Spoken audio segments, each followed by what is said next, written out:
Halo, kami dari kelompok 9 yang beranggotakan Didit Setiawan, Nanda Ayu Sofiana, dan Fajar Purnama.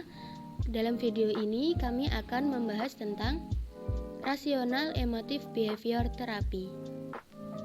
Rasional Emotive Behavior Therapy atau yang biasa disebut dengan terapi tingkah laku rasional emotif merupakan terapi yang berusaha menghilangkan cara berpikir klien yang tidak logis, tidak rasional, dan menggantinya dengan sesuatu yang logis dan rasional dengan mengkonfrontasikan klien atas keyakinan irasionalnya dengan cara menyerang, menentang, mempertanyakan, dan membahas keyakinan yang rasional. Pandangan tentang manusia. Manusia adalah makhluk yang tumbuh dan berkembang dan merupakan individu dalam satu kesatuan yang berarti. Manusia bebas berpikir, bernafsu, dan berkehendak. Karakteristik individu menurut RIBT. Yang pertama, pikiran irasional berasal dari proses belajar yang irasional. Lalu, individu memiliki potensi yang unik untuk berpikir rasional dan irasional. Selanjutnya, manusia adalah makhluk verbal dan berpikir melalui simbol dan bahasa. Gangguan emosional sebenarnya disebabkan oleh verbalisasi buruk pada diri sendiri yang terus-menerus. Juga persepsi serta sikap terhadap kejadian adalah merupakan akar permasalahan dan bukan karena kejadian itu sendiri. Individu memiliki potensi untuk mengubah arah hidup personal dan sosialnya. Pikiran negatif yang merusak diri dapat diserang dengan mengorganisasikan kembali sehingga menjadi pemikiran yang logis dan rasional. Irrational belief atau keyakinan irasional menurut RIBT. Yang pertama, demand, yaitu tuntutan atau ekspektasi yang tidak realistis. Lalu avulizing atau cara melebih-lebihkan suatu konsekuensi negatif dari suatu situasi.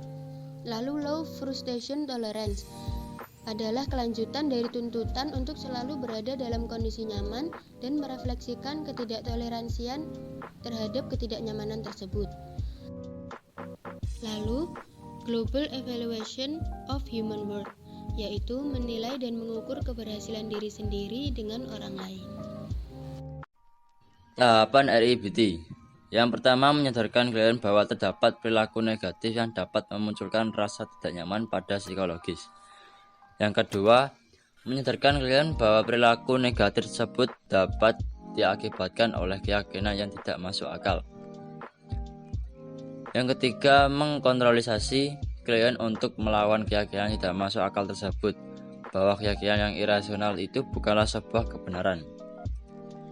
Teori ABC.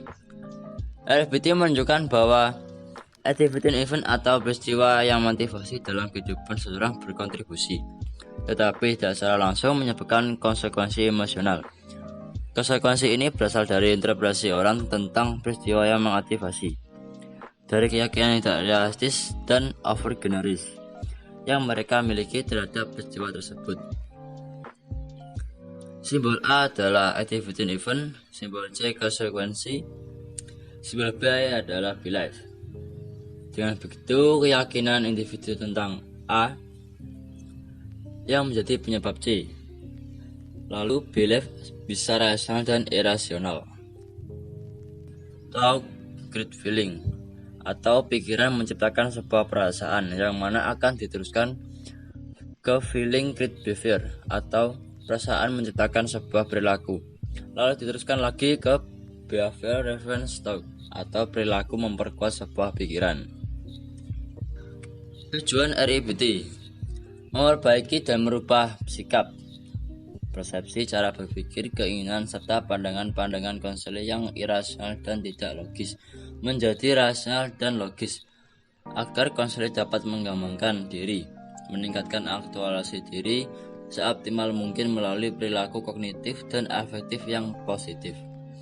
Dengan terapi rasional emotif akan tercapai pribadi yang ditandai dengan minat kepada diri sendiri, minat sosial, pengarahan diri, komitmen, memiliki tanggung jawab pribadi, berani mengambil risiko, toleransi terhadap pihak lain, fleksibel, menerima ketidakpastian, berpikir ilmiah, penerimaan diri, dan menerima kenyataan. Fungsi dan peran terapis. Yang pertama, menunjukkan kepada klien bahwa masalah yang dihadapi berkaitan dengan keyakinan-keyakinan yang irasional. Klien harus belajar memisahkan keyakinan yang rasional dan keyakinan irasional. Yang kedua, membawa klien ke seberang tahap kesadaran bahwa klien saat ini sedang mempertahankan gangguan-gangguan emosionalnya. Tetap mengindoktrinisasi diri, maka dia bertanggung jawab atas masalahnya sendiri. Yang ketiga, berusaha agar klien memperbaiki pikiran-pikiran dan meninggalkan gagasan irasionalnya. Yang terakhir, menantang klien untuk mengembangkan filsafat hidup yang rasional sehingga dia bisa menghindari kemungkinan menjadi korban keyakinan-keyakinan yang irasional. Ya, selanjutnya adalah teknik REBT. Teknik ini dikategorikan menjadi 3 kelompok, yaitu teknik kognitif, teknik emotif, dan teknik behavior.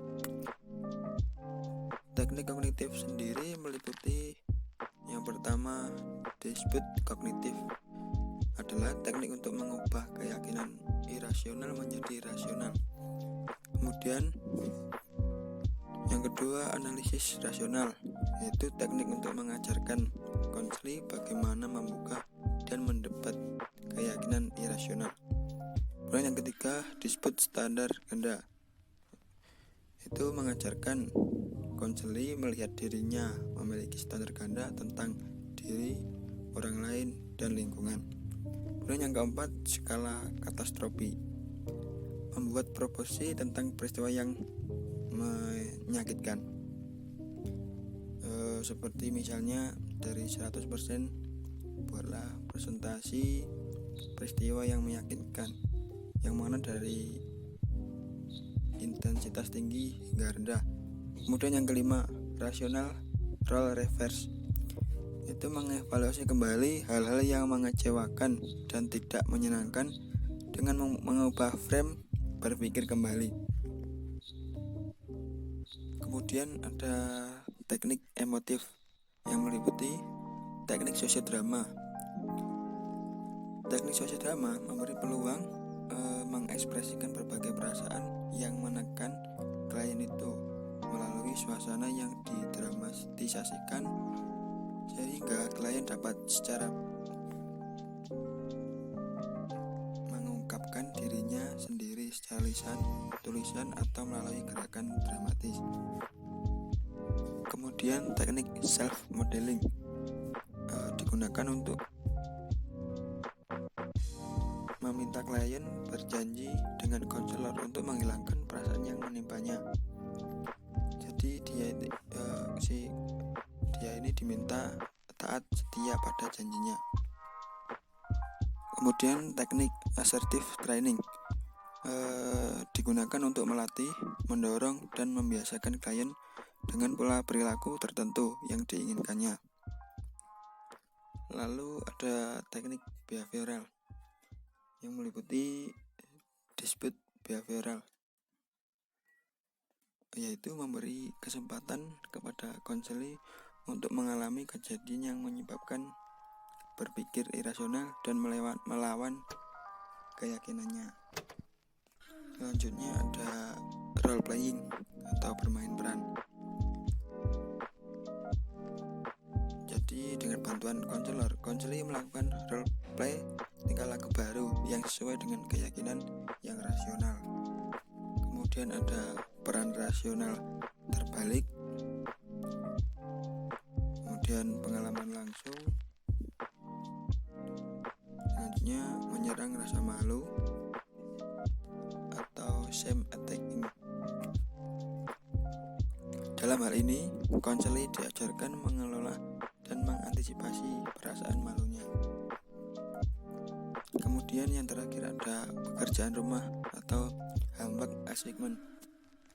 Jadi dapat beberapa aktivitas yang dapat dilakukan di rumah, seperti membaca, mendengarkan, menulis, mengimajinasikan, berpikir, dan relaksasi.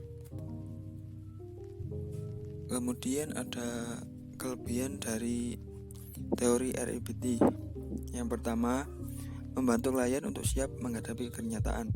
Pendekatan ini cepat sampai kepada masalah yang dihadapi oleh klien, menyadarkan klien terhadap pikiran atau nilai yang irasional yang membuatnya bermasalah. Dengan itu, perawatan juga dapat dilakukan dengan cepat. Yang kedua, lebih rasional dalam membantu klien. Kaidah pemikiran logik yang diajarkan kepada klien dapat digunakan dalam menghadapi gejala yang lain. Kemudian yang ketiga, klien merasakan diri mereka mempunyai keupayaan intelektual dan kemajuan dari cara berpikir, sehingga dapat menyadarkan klien akan kekuatan dan kelemahan diri serta menyikapinya secara tepat. Berikutnya adalah kekurangan dari RIPT. Yang pertama, konselor lebih otoritatif dan bisa subjektif, sehingga klien terkesan dipaksa untuk melakukan apa yang selama ini ia merasa tidak sanggup untuk melakukannya. Yang kedua, ada klien yang boleh ditolong melalui analisa logik dan falsafah, tetapi ada pula yang tidak begitu geliga otaknya untuk dibantu dengan cara yang sedemikian yang berasaskan kepada logika. Terapi ini terbatas pada individu dewasa, tidak dapat diterapkan pada anak dan remaja. Kemudian yang ketiga, ada klien yang begitu terpisah dari realitas sehingga usaha untuk membawanya ke alam nyata sukar sekali capai. Dan yang keempat, konselor terang-terangan dalam menyerang irasional klien. Dalam melakukan terapi, ada teknik yang mengharuskan konselor untuk menantang pemikiran klien, sehingga klien bisa menemukan, oh ternyata pemikiran tersebut benar dan pemikiranku salah. Ada klien yang terlalu berprasangka terhadap logika, sehingga sukar untuk mereka menerima analisa logik. Dan yang kelima, ada juga klien yang memang suka mengalami gangguan emosi dan bergantung kepadanya di dalam hidupnya dan tidak mau membuat perubahan apa-apa lagi dalam hidup mereka. Dan yang terakhir adalah proses RIPT. Maksud dari A adalah atau activating event, penggerak atau peristiwa pemicu. Kemudian yang B, belief atau irasional, yaitu tahap memiliki persepsi atau keyakinan irasional yang merugikan. Lalu C atau consequent dysfunction behavior adalah konsekuensi disfungsional emosi yang didapat dari B atau belief tadi. Yang selanjutnya mengikuti konseling RBT dibantu oleh konselor untuk D atau dispute irrational belief, yaitu melawan pikiran irasional agar kondisi konseli bisa menikmati E atau efek psikologis yang sehat dan rasional. Sekian dari kami, terima kasih dan sampai jumpa.